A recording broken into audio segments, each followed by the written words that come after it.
देखिए, विजयनगर साम्राज्य का हम लोग परिचय का तो अच्छे से समझ लिए। अब हम लोगों को समझना है कि इस पे किन किन राजाओं का शासन था। तो सभी बच्चे हेडिंग दीजिए, विजयनगर साम्राज्य पर शासन किए गए वंश। विजयनगर साम्राज्य पर शासन किए गए वंश, वंश लिख करके डैश दीजिए।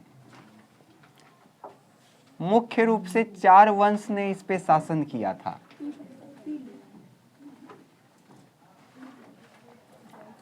अगर हम पहले वंश को देखते हैं तो संगम वंश,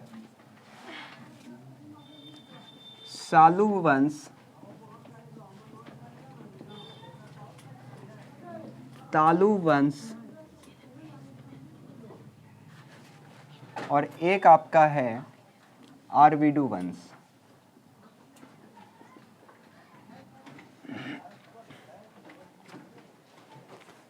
जल्दी से इसको लिखिए, वंश लिख करके इसी तरीके से 4 आप बनाइए। और इसमें पहला देखिए लिखा गया है संगम वंश, फिर सालू वंश, तालु वंश और आरवीडू वंश। इसका शासन काल कब से कब था, इसको हम एक ट्रिक की सहायता से समझते हैं। तो आपको याद रखना है 3685 570, 3685 570 और एक आपको 15 याद रखना है। ये डिजिट याद रहेगा सबको? क्या बोले हम, मेरे साथ आप लोग रिपीट करिए, 3685 570 15। आया समझ में? 3685 570 और लास्ट में। किसी को कोई दिक्कत है? तो इसको हम ट्रिक की सहायता से निकाल सकते हैं। क्या हुआ, 36 है तो इसका हो जाएगा 1336 से लेकर के 1485।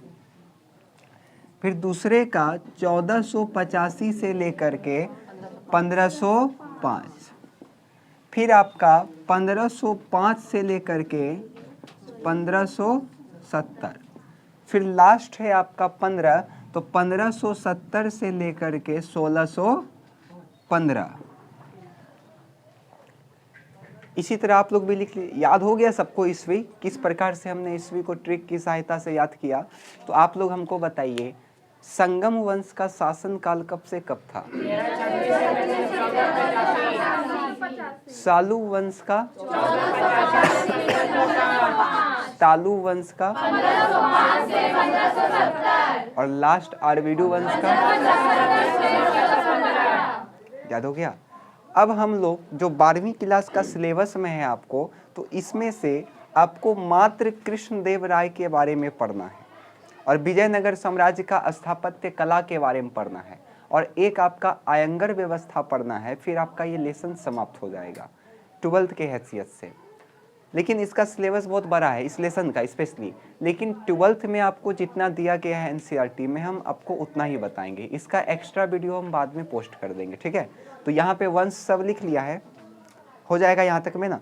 तो आप लोग सबसे पहले हेडिंग दीजिए कृष्णदेव राय। कृष्णदेव राय हेडिंग दीजिए, इसको लिख लिया ना सब, कृष्णदेव राय।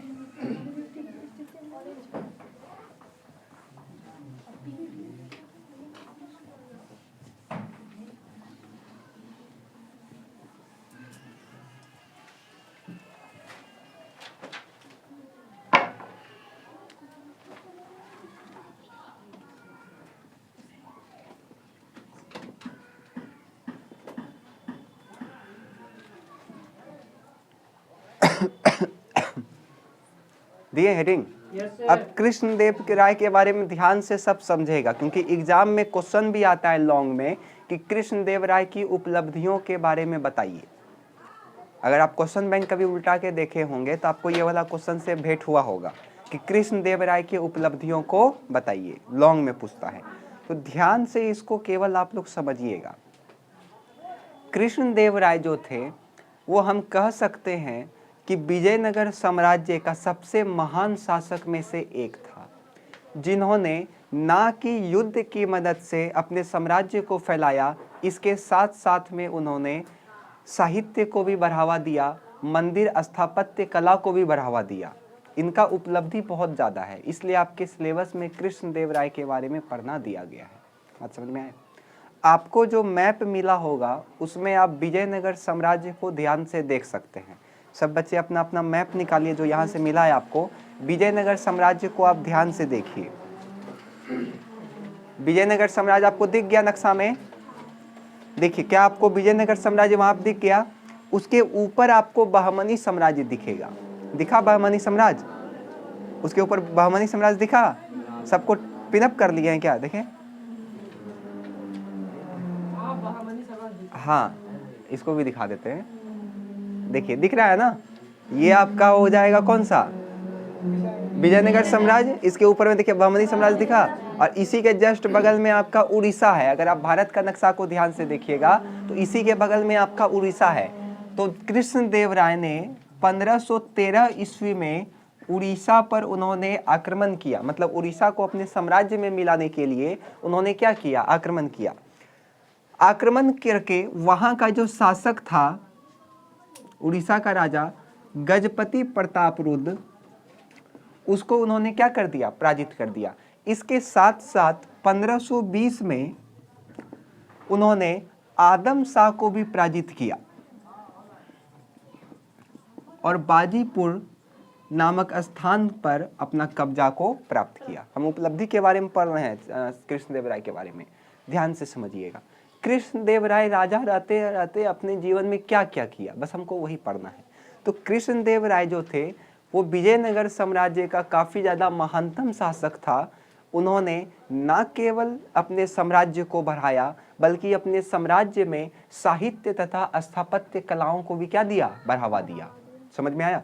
तो कृष्णदेव राय के बारे में आपको सबसे पहले लिखना है, कृष्णदेव राय विजयनगर साम्राज्य का महानतम शासक में से एक था। उन्होंने न केवल अपने साम्राज्य का विस्तार किया अपितु उन्होंने साहित्य को भी, फिर उसके बाद स्थापत्य कला को भी बढ़ावा दिया। अब हमको पहला पढ़ना है युद्ध नीति। इसका उपलब्धि में हमको पहला पढ़ना है युद्ध नीति। तो युद्ध नीति में हम क्या कहेंगे? तो चंद्रगुप्त बोलते हैं, सॉरी, कृष्णदेव राय। अच्छा, एक एग्जाम में क्वेश्चन पूछता है कि राय, राय मतलब क्या होता है? तो राय मतलब राजा होता है, याद रखिएगा। विजयनगर साम्राज्य के जितना भी राजा था वो स्वयं को राजा ना करके क्या कहलाता था? वो राय कहलाता। ये राय मतलब राजा। तो ध्यान से समझिए, युद्ध नीति में आपको बोलना है कृष्णदेव राय ने 1513 ईस्वी में उड़ीसा के राजा गजपति प्रतापरुद्र पर उन्होंने उसके साथ युद्ध किया और उन्हें युद्ध में उन्होंने क्या किया? हरा दिया और उड़ीसा को अपने साम्राज्य में मिला दिया। इसके साथ साथ उन्होंने 1520 ईस्वी में अहमद शाह, आदम शाह पर भी क्या किया? आक्रमण किया और उनके जो जगह था बाजीपुर, उसको भी विजयनगर साम्राज्य में मिला लिया। तब जाकर के विजयनगर साम्राज्य धीरे धीरे क्या हुआ? फैला। बोले, समझ में आया? यहाँ तक युद्ध नीति सबको समझ में आ गया? इंट्रोडक्शन समझ में आया? अब आप पढ़िए इसका साहित्य को बढ़ावा या कला को बढ़ावा। तो जिस प्रकार से अकबर के दरबार में नवरत्न था, उसी प्रकार से जो कृष्णदेव राय थे उनके दरबार में 8 रत्न था, जिसमें से एक नाम आप लोग सुने भी होंगे, तेनालीराम। तो वो भी उन्हीं के दरबार में था। तेनालीराम के आप लोग टीवी पे भी देखे होंगे, उनका सीरियल काफ़ी ज़्यादा है। तो उनको अष्ट दिग्गज कहा जाता था। उनको क्या कहा जाता था? अष्ट दिग्गज।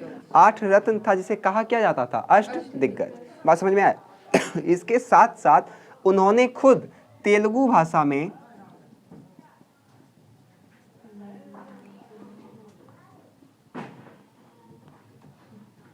अमुक्त माल्यान नामक क्या किया? एक ग्रंथ का रचना किया था, स्वयं कृष्णदेव राय ने भी। इससे पता चलता है कि जब राजा किसी ग्रंथ का रचना कर रहे हैं तो वो क्या कर रहे हैं? साहित्य को बढ़ावा दे रहे हैं, है ना? तो दूसरा आपको समझ में आया? फिर से सुनिए ध्यान से। सबसे पहले आप कहिएगा कृष्णदेव राय विजयनगर साम्राज्य का महानतम शासक में से एक था। कृष्णदेव राय विजयनगर साम्राज्य का महानतम शासक में से एक था। उन्होंने न केवल युद्ध नीति से अपने साम्राज्य को फैलाया बल्कि वे साहित्य, स्थापत्य कला को भी बढ़ावा दिए। फिर आपको पहला बोलना है युद्ध नीति। कृष्णदेव राय ने 1513 ईस्वी में उड़ीसा के शासक गजपति प्रताप रुद्र पर आक्रमण करके उनके साम्राज्य को अपने राज्य में क्या किया, मिलाया। इसके साथ साथ 1520 ईस्वी में उन्होंने आदम शाह को पराजित करके बाजीपुर को भी विजयनगर साम्राज्य में मिलाया। हो जाएगा। दूसरा आपको बोलना है कला या साहित्य को बढ़ावा। तो विजयनगर साम्राज्य के महानतम शासक कृष्णदेवराय ने कला एवं साहित्य को भी बढ़ावा दिया। उनके दरबार में 8 रत्न था जिन्हें अष्टदिग्गज के नाम से जाना जाता था, और वे स्वयं तेलुगु भाषा में अमुक्त माल्यान नामक एक ग्रंथ का क्या किए थे, रचना किए थे। आए समझ। कहीं कहीं पे आपको माल्यान के जगह पे मालदान भी मिलता है, तो उसके लिए घबराना नहीं है। तो किसी को यहाँ तक में दिक्कत है? हो जाएगा। तो यहाँ तक सबसे पहले आप लिखिए, फिर हम इसके बाद बढ़ेंगे। लिखिए, कृष्णदेवराय विजयनगर साम्राज्य का महानतम शासक में से एक था। कृष्णदेवराय विजयनगर साम्राज्य का एक महान शासक था, ऐसे लिखिए। कृष्णदेवराय विजयनगर साम्राज्य का एक महान शासक था, एक महान शासक था जिन्होंने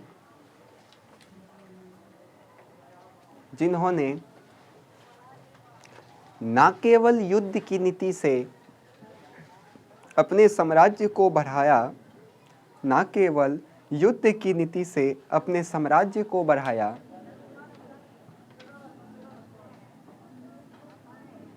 अपितु उन्होंने कला साहित्य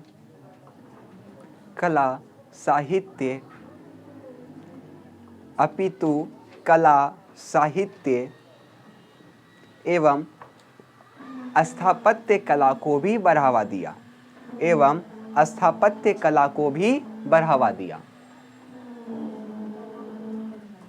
हो गया यहाँ तक में। अब आप पहला लिखिए युद्ध नीति लिख करके डैश दीजिए।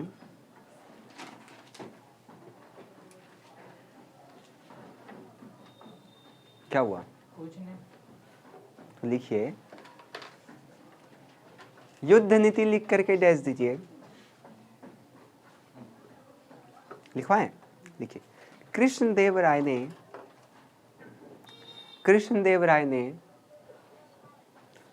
15 1513 कृष्णदेवराय ने 1513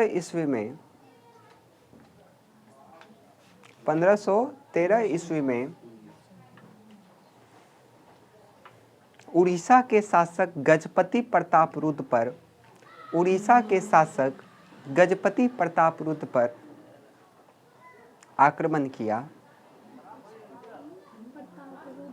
आक्रमण करके उड़ीसा को अपने साम्राज्य में मिलाया,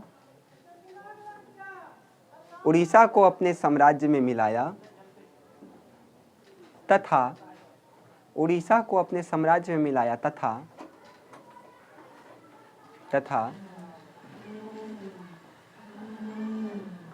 1520 ईस्वी में 1520 ईस्वी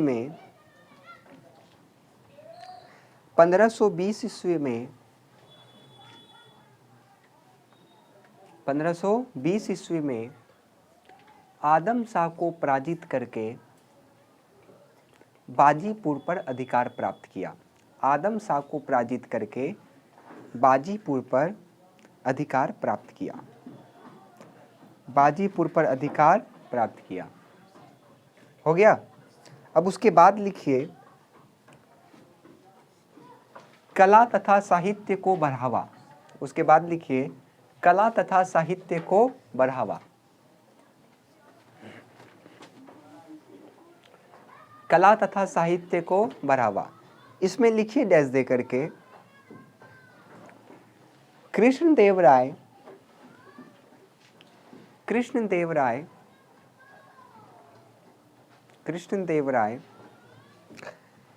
कला एवं साहित्य को भी बढ़ावा दिए। कला एवं साहित्य को भी बढ़ावा दिए।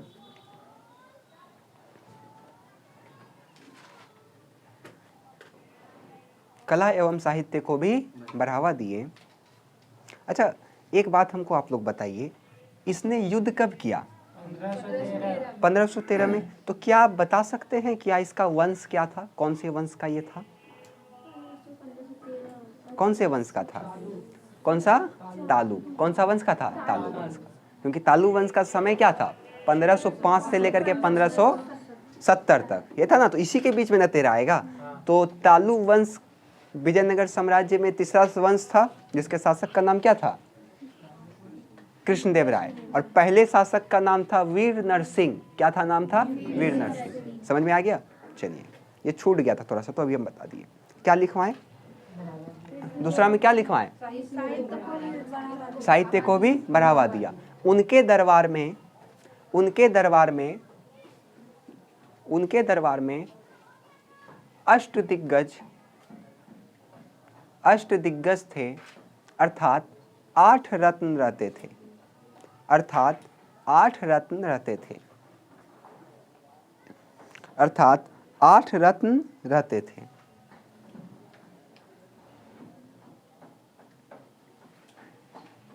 अर्थात 8 रत्न रहते थे। कॉपी रहने दो, होमवर्क मिल जाएगा, ठीक है? थोड़ा देर में आके लेते जाना। 8 रत्न रहते थे। हो गया यहाँ तक में? उन्होंने स्वयं तेलुगु भाषा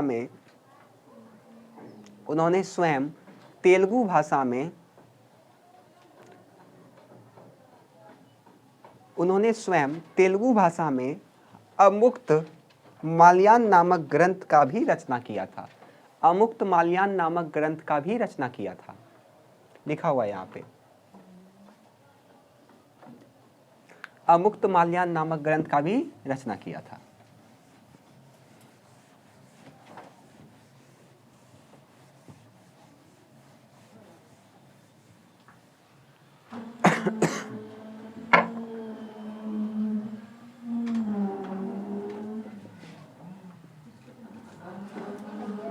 अगला लिखिए,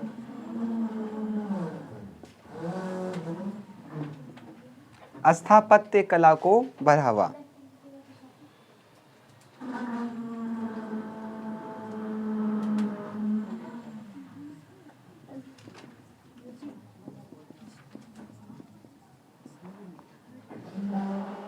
स्थापत्य कला को बढ़ावा। इसमें ध्यान से सुनिएगा आप लोग। तो इसमें आप लोगों को बोलना है, कृष्णदेव राय ने अपने साम्राज्य में स्थापत्य कला को भी क्या दिया? बढ़ावा दिया। उन्होंने विट्ठल मंदिर, विरूपाक्ष मंदिर, नाम सुने होंगे आप लोग, विरूपाक्ष मंदिर, ये सब का उन्होंने क्या किया? निर्माण करवाया। इसके साथ साथ उन्होंने मंदिरों में गोपुरम का भी निर्माण करवाया था। गोपुरम मतलब होता है दरवाजा, ठीक है? समझ में आया? कैसे बोलना है आपको? तो कृष्णदेव राय ने अपने साम्राज्य में स्थापत्य कला को भी बढ़ावा दिया। कृष्णदेव राय ने अपने साम्राज्य में स्थापत्य कला को भी बढ़ावा दिया। उन्होंने कई मंदिरों का निर्माण करवाया। कुछ इतिहासकार का मानना है कि उन्होंने विट्ठल मंदिर, विरूपाक्ष मंदिर इत्यादि का निर्माण करवाया। इसके साथ साथ उन्होंने मंदिर में क्या निर्माण करवाया? गोपुरम का भी निर्माण करवाया। आया समझ में? हो जाएगा? कैसे बोलने के फिर से समझिए। कृष्णदेव राय ने अपने साम्राज्य में मंदिरों का काफ़ी ज़्यादा निर्माण करवाया। कुछ इतिहासकार का मानना है कि उन्होंने विट्ठल मंदिर, विरूपाक्ष मंदिर जैसे मंदिरों का निर्माण करवाया, और उन्होंने मंदिरों में गोपुरम का भी निर्माण करवाया। गोपुरम का अर्थ होता है दरवाजा। हो जाएगा? समझ में आया? इसके साथ साथ कुछ उपलब्धियां और हैं, जैसे उनके दरबार में एक विवाह कर चलता था। विवाह कर को भी उसने क्या किया? समाप्त किया। उनकी खुद 2 पत्नी थी। एक थी तिरुमला होगा, एक क्या था? तिरुमला, और एक का नाम था चिंता देवी। समझ में आया? कैसे बोलना फिर से समझिए। अन्य में क्या बोलना है? अन्य उपलब्धि में तो विजयनगर साम्राज्य से उन्होंने विवाह कर जैसे, जो फालतू कर था कि विवाह करने पर आपको टैक्स देना पड़ेगा, तो विवाह कर जैसे वो लोकप्रिय कर को क्या किया, समाप्त किया। वो लोकप्रिय कर को समाप्त किया। इसके साथ साथ उनका खुद दो गो विवाह था, पहली पत्नी का नाम तिरुमला और दूसरी पत्नी का नाम चिंतामणि। आया समझ में। उसके बाद आप छोटा सा निष्कर्ष लिख सकते हैं। क्या निष्कर्ष लिखिएगा कि विजयनगर साम्राज्य में कृष्णदेव राय का जो भूमिका था वो अति महत्वपूर्ण था। उपरोक्त जानकारी से ज्ञात होता है कि कृष्णदेव राय एक बहुत ज्यादा महानतम शासक था। आया समझ में। खत्म हो गया ये आपका, लगभग 1.5 पेज का तो हो गया होगा, हो गया है। तो ये आपका लॉन्ग में पूछता है तो आप लॉन्ग लिख सकते हैं। इसका समझ में आया। तो एक बार ये वाला फिर से हम रिपीट कर देते हैं, ध्यान से सुनिए, फिर आप लोग बोलिएगा एक बार। स्थापत्य कला को बढ़ावा। तो कृष्णदेव राय ने स्थापत्य कला को बढ़ावा दिया। कई इतिहासकारों का मानना है कि उन्होंने कई मंदिरों का निर्माण करवाया। कुछ का तो ये मानना है कि उन्होंने विट्ठल मंदिर, विरूपाक्ष मंदिर इत्यादि का निर्माण करवाया। इसके साथ साथ उन्होंने मंदिरों में गोपुरम का भी निर्माण करवाया। फिर आपको बोलना है अन्य उपलब्धि। तो लोगों का समर्थन प्राप्त करने के लिए उन्होंने विवाह कर जैसे लोकप्रिय कर को क्या कर दिया, समाप्त कर दिया। उनकी स्वयं 2 पत्नी थी, पहली पत्नी का नाम तिरुलंबा और दूसरी का चिंतामणि। आया समझ में। हो जाएगा, चलिए ठीक है।